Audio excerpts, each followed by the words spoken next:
Uçuşkanda kıymalamız bizden kuvvet gidip kaldı. Endi qanday uylanamız? Aylanamız, o'rgilamiz, uchrashganda qiynalamiz. Uylarimiz cho'kib qoldi, kim haq desa uylanamiz.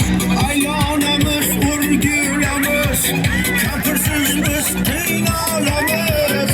Tusharimiz tushim bo'ldi, qachon bizam uylanamiz? Bolajonim men o'yladim, sizni juda ko'p qiynadim. Sovchilikka boravering, Ozodani men tanladim. Bolajonim men o'yladim, sizni juda ko'p qiynadim. Sovchilikka boravering, Zulayxoni men tanladim. Bolajonim men o'yladim, sizni juda ko'p qiynadim.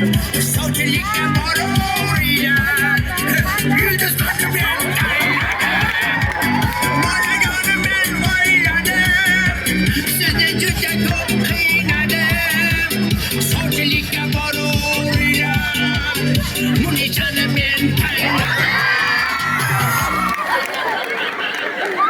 Almashtir. Almashtir. Nima? Almashtir, keyin pushaymon yeysan. Almashtirmayman. Mayli. Umrim oxirigacha mashina sevib o'taman. Mayli. Almashtirsang almashtir, yo biza seni almashtiramiz. Sulukka qo'shmaymiz.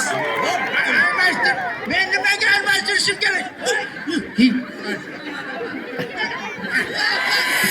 Aylanamiz, o'rgilamiz, qarichilik takrorlamiz.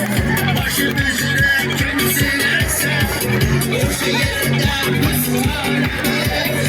Aylanamiz, o'rgilamiz, ko'rishtirib qiynalamiz. Ishlashgan boshlar ham kam, biz shunga ham uylanamiz.